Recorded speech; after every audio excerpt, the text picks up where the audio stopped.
Hello and welcome. My name is Alice Childs. I'm from Highland, Utah, and I'm a professional genealogist and a temple and family history consultant for the Church of Jesus Christ of Latter-day Saints. Today I will be sharing 3 easy ways to document your ancestor's life at FamilySearch.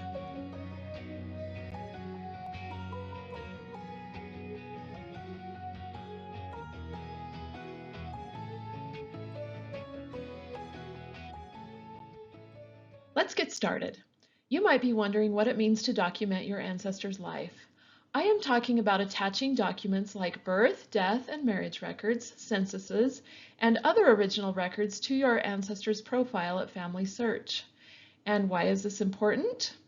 First, providing documents backs up your research and adds credibility to the FamilySearch tree. It's also a quick way to find missing family members and add them to the tree. Finally, discovering and attaching records tells the story of your ancestor's life. Before I jump in and share my 3 easy ways to document your ancestors' lives, I want to emphasize that this process will require you to be a detective. You will need to be able to analyze the records you will be attaching to your ancestors' profiles and determine whether the information about the person in the record matches known information about your ancestor. Do the names match? Do the dates correspond? Are the places close enough to be realistic? I hope you will find that this can be a fun process as you approach it through the lens of an investigator working to provide proof of someone's true identity. The first step in the process is to choose an ancestor to work on. Sophia Paddleford was the wife of my ancestor's cousin. When I first looked at her profile on FamilySearch, a few basic facts were listed, with only one source, a marriage record, attached. Sophia Paddleford was simply a name on a page with few details known about her life. Today, I will walk you through the methods I used to attach records to her profile. At the end of our time together, you will see that Sophia has become much more than a name on a page. Her story has come to life. I will be moving rather quickly through each of these methods. The beauty of this year's RootsTech Connect format is that you will have extended access to this video. After you watch the first time, if there are methods that are new to you, I would encourage you to watch again as you walk through the steps while attaching sources to one of your ancestors. Pause the video to give yourself time to complete each step. The first method that can be employed to attach sources to your ancestors at FamilySearch is called Source Linker. You can use Source Linker anytime you find a record within FamilySearch that you want to attach to an ancestor. I like to look at record hints first. These record hints show up on an ancestor's profile page in a box at the top right. FamilySearch's algorithms use facts from ancestors' profiles to match them with records that appear to belong to the ancestors. Our job as genealogists is to analyze each record hint, and if we determine the record is a match for our ancestor, attach the record to the ancestor's profile. Let's look first at the hint for the 1850 United States Census. Clicking on the record brings up a box that gives you the option to review and attach. Go ahead and click this button. On the left, you will see information from the record, in this case, the 1850 census. On the right, you will see information from the ancestor's profile. Do the names, dates, and places match? The 1850 census doesn't provide information about relationships, but we can assume that a man and a woman living in the same household are likely husband and wife if they are of similar age and no other clues exist to make you think otherwise. In this case, we already know that Sophia was married to a man named Albert Mason, so their names do match, as do their birth years of 1811 and 1807. The place, Lyman, Grafton, New Hampshire, is a little different from Monroe, where Sophia was born, although it is in the same county. From previous research, I know that Monroe was originally chartered as part of Lyman, so the places do make sense. I will click the Add button to add Sophia's 1850 residence to her profile and then type in a reason. Once I have finished those steps, I will then click Attach to link the 1850 census to Sophia's profile. Source Linker then allows you to compare and attach the record to other family members that are mentioned in the record. Clicking Compare next to Sophia's husband Albert allows Source Linker to walk me through the same steps I just completed for Sophia to attach the record to Albert. I then repeat the process for their son, Albert D. Mason. Once I have finished the process, you can see that the record is attached to each family member. Notice that there are other household members that are not a part of Sophia and Albert's immediate family. I don't know who they are yet, but hopefully I will discover additional clues as I work through this process. After I am through attaching the record to each family member, I can click the Return to Family Tree button to go back to Sophia's profile. I went through each record hint in the same way until I had analyzed and either attached or rejected every record hint. One additional detail I found to add to Sophia's story is that Mary J. Hunt was living in the household as a hired girl in 1860. Mary Jane Hunt married Sophia's son Albert Darwin Mason in 1863. Notice that again there are several people that don't seem to be related to the Mason family living in their household. Now that each record hint has been analyzed and matching records attached to Sophia's profile, I will demonstrate how Source Linker works with other records discovered within FamilySearch. Click on the FamilySearch button at the right of the screen.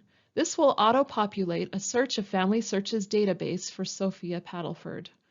Sometimes records will show up in a search like this that didn't show up in the record hints. The top record is a marriage record for Sophia Padelford and Albert Mason. The marriage took place on 6th of February 1833, which matches the marriage date shown on Sophia's profile. Note that on the right-hand side of the screen, the pedigree symbol is missing on this marriage record, which means the record has not yet been attached to anyone on the tree. I will click on Sophia's name, highlighted in blue on this record, to further analyze the record. The names of Sophia and her husband Albert Mason match known information, as does the marriage date. The clerk's jurisdiction place of Lebanon bears further analysis. Lebanon, while in the same county as Monroe, is about 70 miles away. We can view the original document to get further clues before making a decision. The record has 2 pages and shows that Albert and Sophia were married by Justice Caleb Plastridge on 6th of February, 1833. No marriage or residence places are listed. However, at the bottom of the second page, it shows that this record was created by a clerk in Lebanon on October 21, 1905. It is likely that local marriage records were sent to a central place to be recorded many years after the event took place. The place of Lebanon is the place the marriage record was recorded and not necessarily the marriage place. The matching names and exact marriage date make it very probable that this marriage record does indeed belong to my Sophia and Albert. I will go back to the record page to access Source Linker. From this page, simply click Review and Attach Record. You will see that this page has the same format as when we looked at the 1850 census, with the record on the left and the information from Family Tree on the right. Names, dates, and places match, so I can type in a reason and click Attach to link the record to Sophia's profile. I will then compare and attach the record to Albert.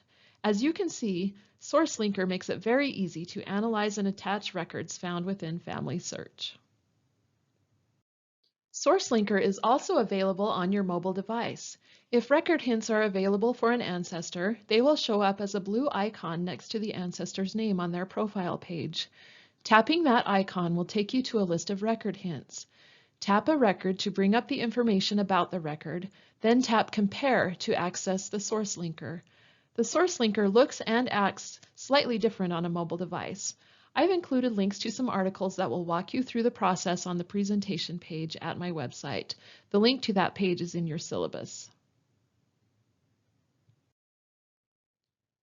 Now that we've learned about FamilySearch's Source Linker, we are ready for method number 2, RecordSeek.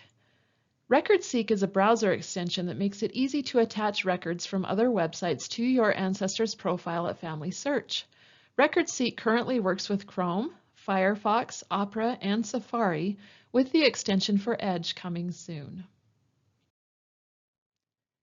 Installing the extension is as simple as navigating to RecordSeek.com and dragging the RecordSeek button up to your browser's bookmark bar as shown by the arrow here.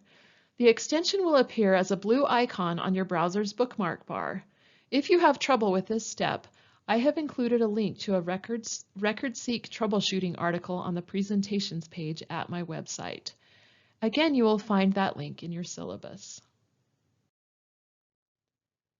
Once you have installed the RecordSeek browser extension, you are ready to continue finding and attaching sources to your ancestors profile at FamilySearch. This time, instead of clicking the FamilySearch button to search for records, I will click the Ancestry button. Please note that you will need to have an Ancestry account to be able to access records at Ancestry. If you don't have an Ancestry account, please read the article on FamilySearch partner accounts linked on the presentation page at my website. On Ancestry, I found Sophia in the 1870 census, which was one I hadn't found at FamilySearch. I clicked on the census to bring up the record page. I could see that the names, dates, and places matched known information. To attach this record to Sophia using RecordSeek, the first step is to select the information I want included in the source. You can see I've highlighted the information in blue here. Note that again, two unknown people, Martha and Ruth Shepard, are living in their household. Step 2 is to click the RecordSeek icon on the bookmark bar, as shown by the up arrow in this diagram. After clicking the RecordSeek button, a box will pop up for you to choose which service you would like to attach your source to. Click on FamilySearch. RecordSeek automatically fills in the information from the web page to the appropriate boxes in the RecordSeek tool. This is what will appear in the source fields at FamilySearch once this record is attached to Sophia's profile. Please note that you can click the turquoise box to choose which events to tag the source to. You can also change the citation format by clicking the drop-down arrow in the middle right-hand side of the box. You will see here that the information I highlighted has automatically been added to the record description box. It's almost like magic. Click Next to attach the record to Sophia's profile at FamilySearch.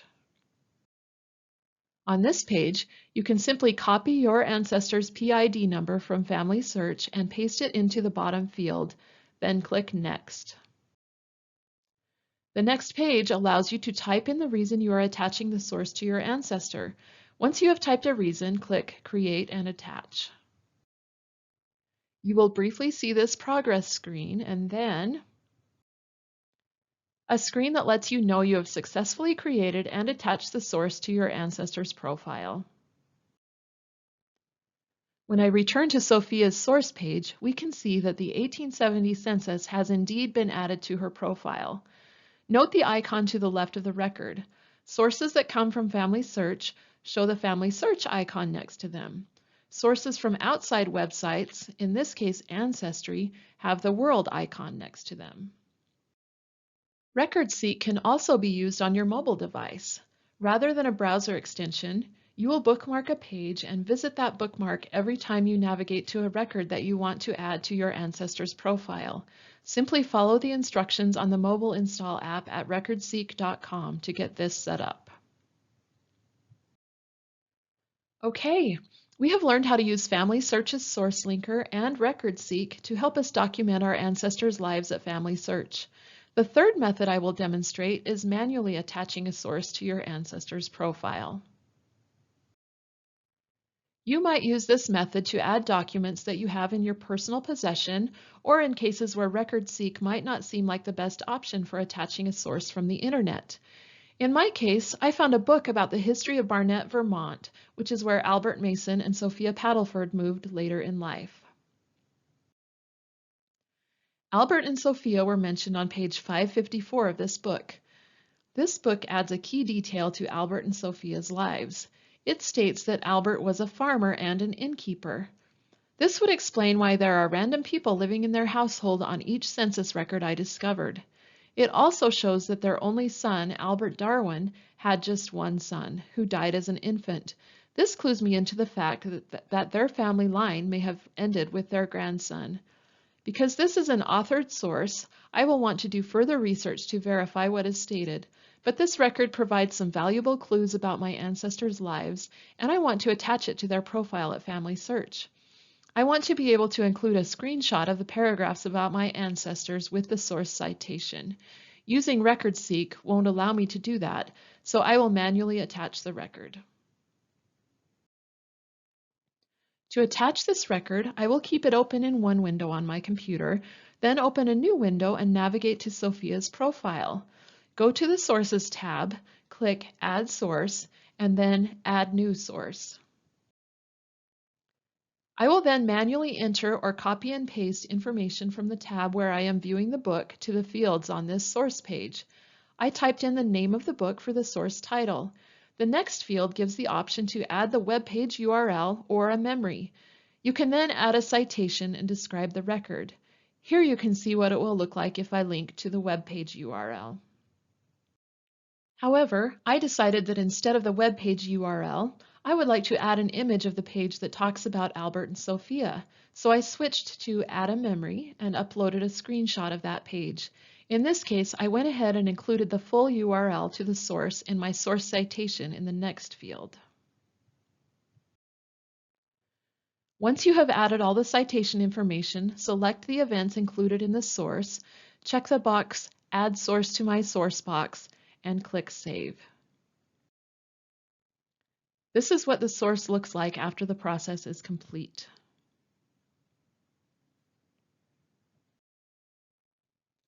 You can see that the history of Barnet, Vermont has now been added to Sophia's source page.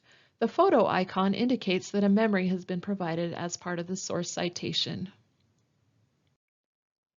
I could next navigate to Sophia's husband Albert's source page and click Add Source. I would choose Attach from Source box and then check the history of Barnet, Vermont to attach the history to Albert. This process could then be repeated to attach the source to every family member that is mentioned in this history. Attaching records manually can also be done on your mobile device. Simply navigate to the person's profile, tap Sources, and then tap the plus icon. The Family Tree app will walk you through the process. I'm so excited that these methods can be used anytime and anywhere so that we can fit family history in small increments, no matter where we are. See the syllabus or visit my presentation page at alicechilds.com for links to more articles about family history on the go. We have come to the end of my presentation, and you have now learned 3 different ways to document your ancestor's life at FamilySearch. We have discussed FamilySearch's Source Linker, the RecordSeek browser extension, and how to add sources manually. When I navigate to Sophia's source page at FamilySearch, I can see that she now has 10 sources attached to her profile. When we began, she had only 1. We have been able to verify Sophia's information with 7 sources that prove her name, 3 sources that verify her birth date, and 1 source that verifies her death. Her residence has been established by 3 census records, and her exact marriage date has been corroborated by an additional marriage record. When we began, we had minimal information. Sophia was simply a name with a few dates on a page. By analyzing and attaching records, a better picture of Sophia's life has emerged. We now know that her husband Albert was a farmer and an innkeeper, which explains why they always had different people living in their households on each census. We learned that Sophia's daughter-in-law lived with the family as a hired girl in 1860. Sophia's son Albert Darwin must have fallen in love with the hired girl as they were married 3 years later in 1863. As a side note, by finding and attaching additional records to Mary Jane, I have learned the names of her parents. The history book we found showed that Mary Jane and Albert had only 1 child who died just before his first birthday. With his death, Sophia's line ended. If I don't tell her story, who will? By finding and attaching records, I was able to document her life and connect with her. I am so happy to be able to add Sophia's story to my family narrative. This ends my presentation, 3 Easy Ways to Document Your Ancestor's Life at FamilySearch. I have additional resources available for you at my website. Simply visit alicechilds.com/presentations for links to articles and other material that delve deeper into this topic. I hope you will enjoy incorporating these methods for documenting your ancestor's life into your genealogical research. Thank you so much for watching.